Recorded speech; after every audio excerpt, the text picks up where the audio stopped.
Bonjour Adélien. Bonjour. Ça va? Ben, ça va très très bien, je suis très contente d'être là. Alors, bah oui, on peut l'applaudir. Bien, le meilleur pâtissier, une aventure extraordinaire. Exactement. Franchement, c'était une aventure vraiment humaine et puis pâtissièrement parlant, c'était génial. J'ai appris plein de choses en tant qu'amatrice, donc c'était vraiment génial. Justement, avant de parler un petit peu de ce qui s'est passé dans l'émission, la sélection, etc., parle-nous un petit peu de toi. Pourquoi la pâtisserie? Comment c'est venu? Alors moi je fais de la pâtisserie un peu depuis toujours. Bon, la pâtisserie c'était vraiment des cakes, des choses très très simples. Donc en fait ça m'est venu parce que ma maman nous faisait un gâteau très simple, génoise, crème pâtissière. C'était vraiment très simple, on adorait ça, donc j'ai toujours été dedans. Et il y a 3 ans, en fait, un peu plus de 3 ans que j'ai eu mon fils, je me suis mise à la pâtisserie à temps plein parce que j'étais missionnée pour faire le gâteau du Nouvel An. Je me suis dit allez, pour la première fois je fais un entremets. Et puis après je me suis plus jamais arrêtée parce que j'ai adoré ça. Et puis c'est comme ça que j'ai appris par moi-même, en faisant, en trompant, en refaisant. Et puis je suis arrivée là aujourd'hui. Très bien. Bon, voilà déjà. Comment ça s'est passé justement? Parce qu'il y a une sélection très compliquée. Il y a, je crois, 10 000 personnes, 10 000 candidats qui s'inscrivent pour faire le meilleur pâtissier. Donc, vous voyez la sélection. Pour arriver à 12 candidats, c'est ça, hein? 16 candidats, mais oui, on est 10 000, donc voilà, on envoie notre candidature à des casteurs. Sur les 10 000, ben, il y en a certains qui sont sélectionnés pour avoir un entretien téléphonique d'à peu près 45 minutes. Et si ça convient, on fait une vidéo donc de présentation d'1 minute. Et il y en a 100 seulement qui sont choisis pour faire la première étape du casting où on ramène 2 gâteaux, une création personnelle et c'était une tarte qui était imposée. Donc j'ai fait 3h30 de route, j'ai été à Paris avec mes 2 gâteaux, le ventilateur, enfin la clim à fond dans la voiture. Et sur les 100, il y en a 40 qui sont sélectionnés pour la dernière étape du casting qui s'appelle le testing. Et en fait c'est là le casting en conditions réelles de tournage. Et sur les 40, on a été 16 ont été sélectionnés pour participer à la grande aventure du meilleur pâtissier. Alors Adelina, bon, tu as dit que tu as mis 2h30 pour aller à Paris? 3 heures, parce que tu es... Je suis belge, donc je viens de Belgique, donc 3h30 de route, voilà, je les ai fait 3h40 hein, carrément, donc c'était presque 4 heures de route, mais ça valait la peine. Bon, très bien. Bon, Benjamin, ça va? Moi toujours. Alors, Benjamin, il était là, alors, chacun son tour en fait, hein. Benjamin, il nous a fait une belle rose, rose ou fleur, hein, en sucre. Il nous a fait voilà, ses petites démonstrations hier, et du coup c'était Adelina, ton copie. Exactement, elle bosse vachement bien comme ça, et du coup ça m'a bien aidé, j'ai rien à faire à part juste faire la fleur. Tout le monde m'a dit que c'était génial mon travail et tout, alors que c'est elle qui a travaillé dans l'ombre et je veux pas le dire donc. Alors Benjamin, justement, on a parlé d'Adelina. Benjamin, parle-nous un petit peu de toi, de Toulouse. Ben voilà, moi je suis le candidat toulousain de cette année et c'était impressionnant parce que moi j'avais moins de, comment dire, je faisais moins de gâteaux en mode exceptionnel comme Adelina et j'ai appris dans le concours et je progresse dans le concours et en fait je me suis révélé vraiment au fur et à mesure de l'émission et je me régale quoi. Donc je suis arrivé dans ce casting sans même me poser de questions, j'ai été repéré, pris directement et boum, l'aventure elle a commencé, donc c'est énorme à faire quoi, c'est super sympa. Super sympa, et oui, et puis ils se sont regardés. Et puis on s'est regardé, on s'est pas détesté, et puis... Alors c'est pas l'amour dans le pré, ne vous trompez pas d'émission. Hein. C'est pas ça, mais on nous a appelés maintenant pour faire l'amour. Non mais après ça s'explique pas quoi, je pense que c'est comme toute rencontre. Voilà, j'ai pas résisté au charme belge, pourtant que je connaissais pas plus que ça venant du coin. Et franchement, ça s'est super bien passé et on s'est éclaté. Et après, ça a été impressionnant puisqu'on a joué pour 2. Donc voilà, là, c'est waouh quoi, c'est impressionnant. Ah, on voit pas avec la lumière le pot. D'accord. Ah, très bien.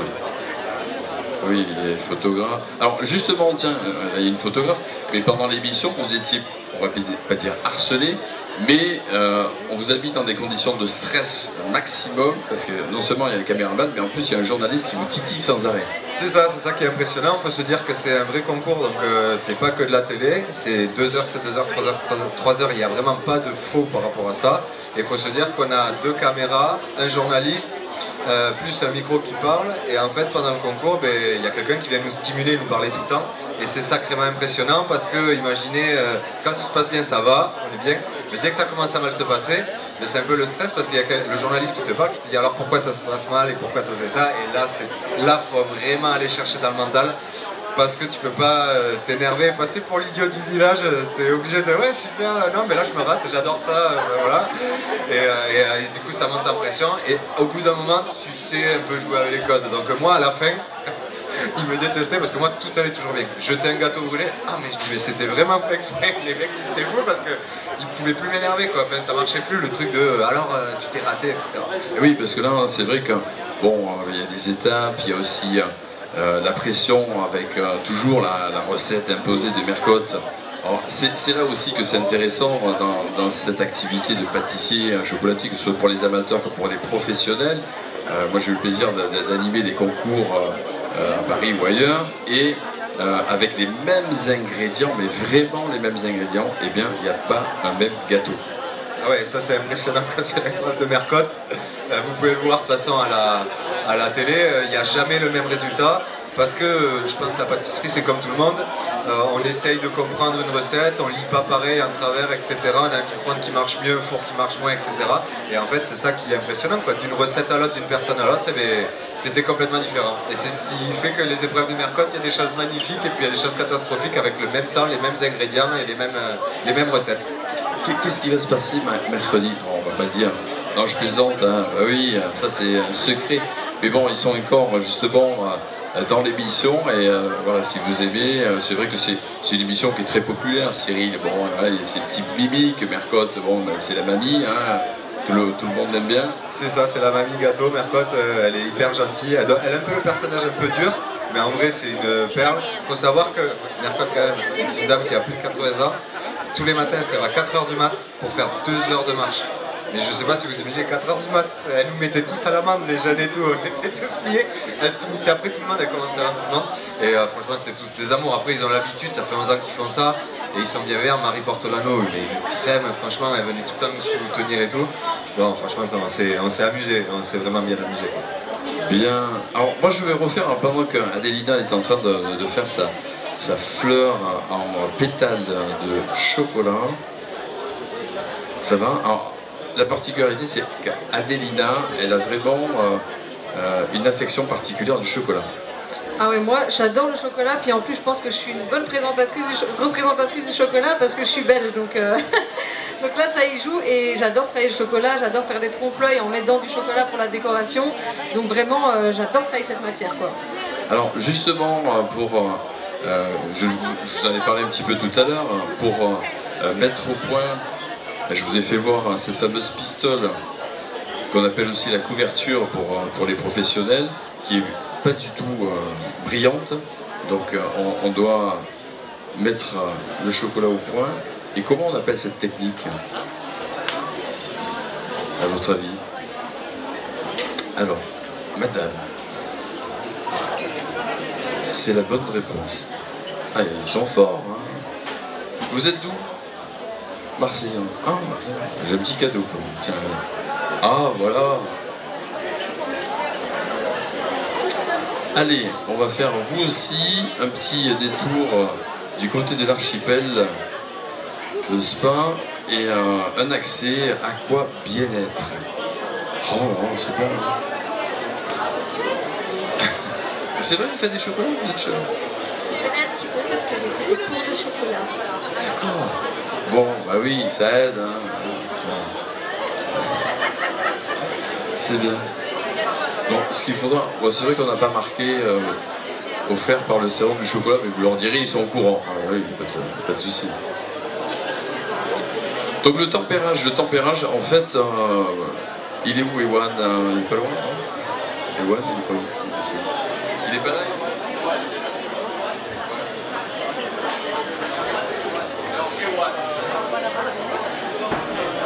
Ah bon, c'est pas grave. Donc on fait descendre à une température le chocolat, on le fait remonter, on le restabilise à une autre et ça permet d'avoir un chocolat qui est brillant, croquant, cassant. Qu'est-ce que tu nous as fait comme recette? Alors là, c'est bien sûr plutôt le côté déco. Parce que bon, pour des questions de temps, d'organisation, de matières premières, etc. C'est vrai que quand on est sur un salon, c'est pas facile on n'a pas forcément le four qu'il faut, on n'a pas forcément le matériel adéquat. Bon là c'est vrai que l'idée c'était déjà de vous rencontrer, parce que c'est la première fois que vous participez à un salon. Ouais, c'est la première fois, donc pour une première fois, bon, on a voulu faire un décor en chocolat parce que faire un gâteau ça prend beaucoup de temps. Donc là c'était une petite démo pour une petite fleur en chocolat, voilà, c'est pas pour montrer aussi que c'est pas non plus hyper compliqué à faire. Évidemment le tempérage du chocolat, bon c'est pas ce qu'il y a de plus facile, mais quand on suit bien le tempérage, les courbes de température, on peut arriver à faire de belles choses. Qu'est-ce que tu pourrais nous justement donner comme envie de gâteaux, des gâteaux que tu as fait justement au chocolat? Bah, après, moi ce que j'adore en fait sur un gâteau, c'est la finition. Moi je suis très perfectionniste, j'adore tout ce qui est bien fait, tout ce qui est beau, et je trouve qu'un gâteau, avant de le manger, on le mange déjà avec les yeux. Donc je trouve que c'est important qu'il soit joli. Et des fois, juste avec du chocolat, on arrive à faire une belle décoration. Donc voilà, on peut faire même d'un cake tout bête, enrobé de chocolat, mettre une petite fleur en chocolat dessus, et ça donne une toute autre approche du gâteau, quoi. Alors, il y a aussi une technique, alors, je ne sais pas si dans l'émission vous l'avez utilisé, c'est le choco plastique. Donc c'est la couverture que vous pouvez associer avec je perds le mot, le glucose, ça y est, ça revient. Donc vous avez des recettes. Ce qu'il y a de bien, c'est qu'on en avait parlé hier avec Benjamin, c'est qu'on peut progresser aussi en tant qu'amateur grâce à Internet, avec les tutos, n'est-ce pas Benjamin? Oui, c'est ça. À notre niveau, pour le meilleur pâtissier, on a appris que comme ça, sur Internet et des livres, etc., de grands chefs. Et c'est ça qui est génial. Maintenant, on peut vraiment... c'est accessible à tous, quoi. Après, il faut s'y filer, comme je dis à chaque fois. Il faut y passer des heures en rater, jeter, refaire, etc. Mais le résultat, au bout d'un moment, il est hyper satisfaisant quand on arrive à réussir ce qu'on a mis en place et faire un gâteau sur un jour, 2 jours. Et c'est génial, quoi. Et puis en plus, on peut faire plein de choses. Pour la petite blague, vous avez tous vu, peut-être, ceux qui ont vu le meilleur pâtissier, le moule frite d'Adelina par rapport à la Belgique. Et bien vous voyez, si vous remarquez les fleurs, et bien c'est le moule qui a servi à faire les moules frites. Donc en fait, avec un même moule, juste une idée créative, on peut faire vraiment plein de choses. Donc là, on va faire une fleur, boum, elle a fait les moules pour le moule frite. Et voilà, comme quoi, en fait, la pâtisserie, c'est que de la débrouillardise tout le temps. Alors, débrouillardise, je suis d'accord pour justement le côté créatif. Par contre, bien évidemment, pour faire des recettes de pâtisserie, c'est hyper précis, contrairement à un chef cuisinier qui va faire une recette et qui va justement un petit peu s'exprimer. Où il n'y a pas forcément les quantités pesées, etc. Voilà, la pâtisserie, c'est une science de précision.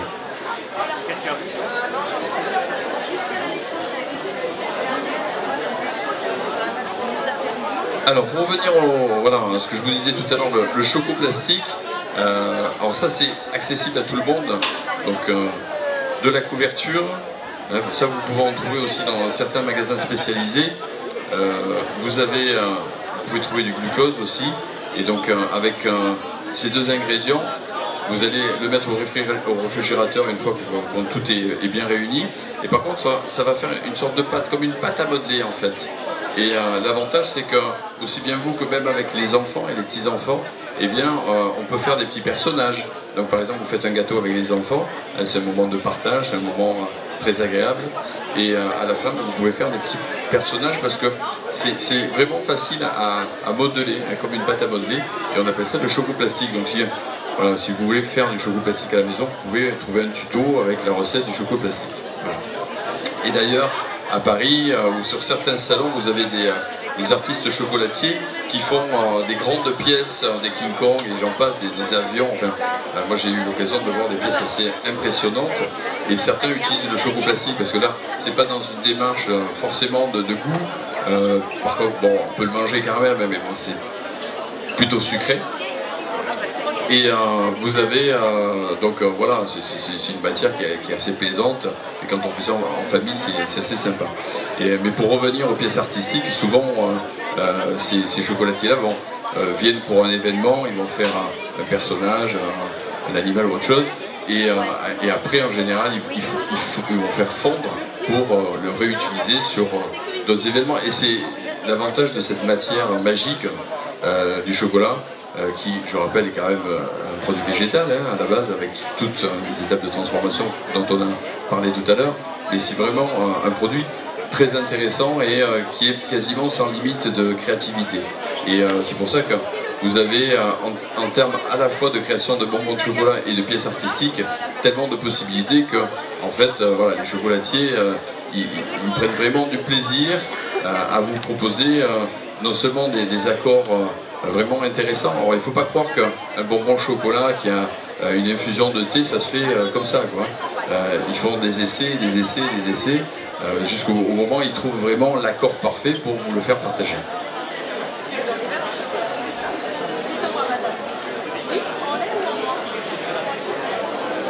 Alors, est-ce qu'on va bien? Oui, super. Voilà, c'est simple, efficace et visuel surtout. On peut les applaudir, hein. Vous voyez, c'est ça qui est génial, c'est qu'on peut faire un gâteau tout simple, vraiment. Juste un entremets par exemple rond. Et dessus vous mettez ça, et dessus vous avez un gâteau qui est magnifique. Et franchement, ça prend 2 heures à faire le tempérage. Donc c'est plein de petites idées comme ça. Ça va, il faut 2 heures quand même, c'est vrai. On n'a pas dormi de la nuit, tout va bien. Hein. Mais non, mais voilà, de suite on peut avoir quelque chose de très beau et assez simple à faire en montage, quoi. Donc c'est ce qu'on adore avec le chocolat, quoi. On est d'accord. Adelina, un petit mot encore? Ben voilà, comme disait Benjamin, donc avec un même moule, avec un même moule, on peut faire plusieurs visuels, parce que c'est vraiment ce moule-là que j'ai utilisé pour faire mon moule frites au meilleur pâtissier. J'avais juste pris, bon pour info, parce qu'il y en a certains qui me demandent sur Instagram, qui m'envoient des messages, mais comment t'as fait? En fait c'est tout simple. Là j'ai pas de bombe de froid, mais il suffit juste en fait de prendre, hop, Ah, donc là le chocolat qui est tempéré. Voilà. On met un petit, bon après si on n'a pas de bombe de froid évidemment on reste comme ça 2 heures, mais sinon avec une bombe de froid c'est mieux. Et puis ça fait, regardez, je sais pas si vous arrivez à voir, mais ça fait un petit peu un visuel de moule. Donc en fait c'est simple, Ça pourrait être le bec d'un canard aussi. Ça pourrait être aussi le bec d'un canard. Donc voilà, avec un moule on peut faire vraiment plusieurs formes différentes et moi c'est ce que j'adore avec le chocolat. Et je trouve que ça ajoute vraiment quelque chose d'assez chic à un gâteau. Et moi j'adore ça quoi. Bon, ben voilà, on peut les applaudir. Adelina, Benjamin, le meilleur pâtissier.